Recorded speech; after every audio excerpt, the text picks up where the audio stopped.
Hi guys, it's Coach Vassar. Thank you for joining me for the OTF Audio Daily Beats. Going over some of the workouts here. So if you're new to these, thank you for tuning in. As always, if you find value in them, information's in the description on how to support me. Appreciate that for those who have. Don't support me until you found value in them. And if you don't find value in them, let me know why. What can I do to help you out? So that way this time works for you and it helps make you a better coach. So we're looking at Sunday, November 3rd. This is also going to repeat Monday, November 18th. We're going to see power on the treads, endurance on the row, and then power on the weight floor. So let's go ahead and get on into it. So key concepts for this: on the treads, we're going to see 5 rounds of push, base, and all outs with increase in walk recoveries and active recoveries. Each round, aim to hit a higher all out. On the rower, we're going to have 2 chances of a 400-meter push row. Can you finish faster the second time?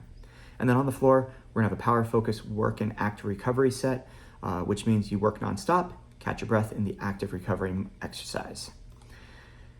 So as we look at the tread side, there's 5 rounds, but in the true sense, it's actually one long 23-minute block. Walk recoveries between each round will get a little bit longer, which is nice. The rounds consist of a push, base, all-out walk recovery, and then a short base. The walk recovery and the base paired up both increase. So when we look at round 1, it's going to be 1 minute push, 30 base, 30 all out. When we look at round 2, 1 minute push, 45 base, 30 all out. And then round 3, base is 1 minute, round 4, 75 seconds, and then round 5, it's a 90-second base. Once they finish their push base all out, they'll have a 30-second walk recovery paired with a 30-second base. Then they go into round 2. In round 2, it's a 45 walk recovery, 45 base. Then they'll hit their 1 minute push for round 3. Round 4, this is going to be preceded with 1 minute for the walk recovery and base. In round 4, they'll see 75 walk recovery, 75 base. So the one way to kind of think about it, if you look at the big picture, the base that is performed right after the 1 minute push is going to be your indication of how long the walk recovery is and how long the next base is before we start the next round. The goal here is, of course, increase intensity on the all out every single time. So 5 all outs, 4 opportunities to increase once they've done the first one. The 1 minute push is a way to kind of just set the tempo, get them moving a little bit quicker, help get that heart rate to go up before they take it back to base, and then pedal to the metal for that first 30-second all out. 30-second walk recovery, that's going to keep that heart rate relatively elevated, and then as they hit that 30-second base, maybe that's when they start to see the heart rate drop, and then the 1 minute push will pick it back up. And that's going to be pretty much the trend here. So it's just going to be a nice little up and down, and just keep kind of going up.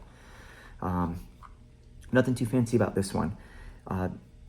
The longer the walk recovery is, the longer the base allows to hit higher intensities in the later rounds, because they are going to help build that cardiovascular endurance, but also the recovery during those walk recoveries. So that way they can improve when it comes to those all outs. Now the pushes may go up, the bases may go down, but at the end of the day, focus on hitting better all outs. So as you are coaching this, definitely be mindful of what people are doing for their all outs. And if you see people improve, give them those, on mic shout outs. If people are not making that increase, maybe find out why. If today is like a day where they're just, maintaining is a win for them, great, celebrate that as well. When it comes to the weight floor, we're actually going to see 2 separate blocks. First one's about 14 minutes. They're going to be doing 3 movements for 2 rounds. Then they tackle their 400-meter push row. Then they will go back and do 3 movements for 2 rounds. After that, they move into the bonus, where they will do just the 6 different movements as one big block, and they do not go back to the rower during block 1. So we're going to see a seated single arm shoulder press, 5 reps each side, being explosive. So 1 count up, 2 counts down, slow and controlled. That's going to pair right up into the bench sit to squat jump for 5, and then the lateral step down toe tap. The idea here is the first 2 movements are going to be explosive. The step down toe tap, body weight, very slow and controlled. That's their active recovery. So that way their shoulders are taking a break. And they're also, taking that recovery from that explosiveness of the sit to squat jump. They'll do 2 rounds there. The next work in active recovery, it's going to be a single arm low row, explosive tempo, 5 per side. So, 1 count up, 2, 3 counts down. They'll do 5 on each side. And that is paired up into the speed skater with power. Then they will slow it down with that high plank wide step with rotation, 10 on each side. Same thing, 2 rounds here. For that 400-meter push row sandwiched in between, obviously use stored programs. Call out is going to be paying attention to their split time and aim to keep their split time consistent throughout. And then when they eventually come back to the rower in block 2, can they maintain that split time to match their time, or could they maybe drop it 1 to 3 seconds to beat their time? For block 2, they're actually going to start with that row. And then after that, they're done with the rower. So they hit that 400-meter row, they'll wipe it down, they head back to the floor, and then they have a new work and active recovery circuit that they're going to repeat until they call time for the finisher. So it's going to be bench single arm chest press, explosive tempo for 5 per side, lateral hop overs, 10 total, 5 per side, and then paired up with the hinge and reach body weight exercise for 10 reps. Same thing, that's active recovery. Go slow, catch your breath, get that neat, nice deep stretch in the hamstrings, as well as open up the shoulders and the chest by retracting the shoulder blades as they reach out overhead as they push their butt back. When it comes to the finisher, it's going to be any of the 3 second explosive movements of each work and active recovery. So sit to squat jump, speed skater with power, or the lateral hop overs. And that's the second block on the weight floor. When we look at the 3G, this one's gonna be pretty unique and a little bit different.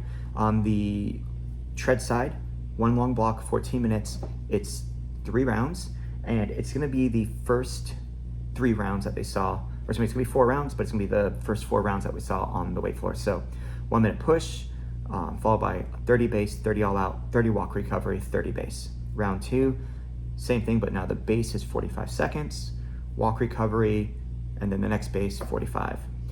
Round 3, 1 minute base, 1 minute walk recovery, 1 minute base, and then the 4th round, after the 1 minute push, 75-second base, 30 all out, and then they're done with that 14-minute block. So same kind of ideas here. Push and base could be adjusted throughout, but the improvement is looking for that maintain or increase of the all-outs. On the row block, this is going to be rep and recover. They're going to do a 14-minute stored program, and this will be timed up with the treadmills. So when the treads are doing a 1 minute push, 30 base, 30 all out, the rowers are doing that as well. So 1 minute push row, base row, 30-second all out row. When the treads do their 30-second walk recovery and 30-second base, rowers will have 1 minute to complete 10 squat jacks, and then recovery row until the next round. Next round starts when the treads go back to their 1 minute push. And then that's when the rowers need to be back on the rower for sure and start rowing at that uncomfortable effort. Same idea, push, base, all out. Now they'll have 90 seconds to do 15 squat jacks and then recovery row until the 3rd push for round 3. Finally, they'll have 2 minutes, 20 squat jacks, recovery row until round 4, 1 minute push, 75 base, 30-second all out. And they're trying to accumulate as much distance as possible here.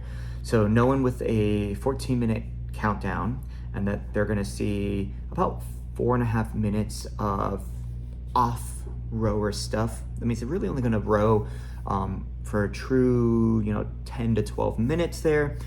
So distance-wise, we'll probably see somewhere around 2 to maybe 3,000 meters, depending on how little active recovery people truly take during those recovery rows, or if they take more. So there's a good baseline, hey, at least 2,000 meters, maybe up to 3,000 or greater, for people who need like a target to kind of work towards during a row block like this, where the goal is just get as much as you can. Weight floor, we're gonna see 2 blocks here. First block, 9 minutes, 15 seconds. We're gonna see the same 2 different work and recoveries from block 1 on the 2G. So the shoulder press, the squat jump, step down toe tap, they'll do 2 rounds. And then low row, speed skater, and then the wide step with rotation for 2 rounds. And then the same bonus, do all 6 as 1 big block. After that, you'll have about a minute to get them set up for block number 2 on the floor. And the nice thing here, it's only 2 movements though. So they have single arm chest press, paired up with the bench lateral hop over. They'll rest, and then they'll repeat that. When it comes to their finisher, it's gonna be a 30-second finisher, be their choice. Same thing as the 2G, sit to squat jump, speed skater with power, or the lateral hop over. There you go. That's your Sunday, November 3rd, Monday, November 18th. Once again, you got some power on the treads, endurance on the row, power on the weight floor. Any feedback, as always, let me know. Otherwise, have fun, coach it down.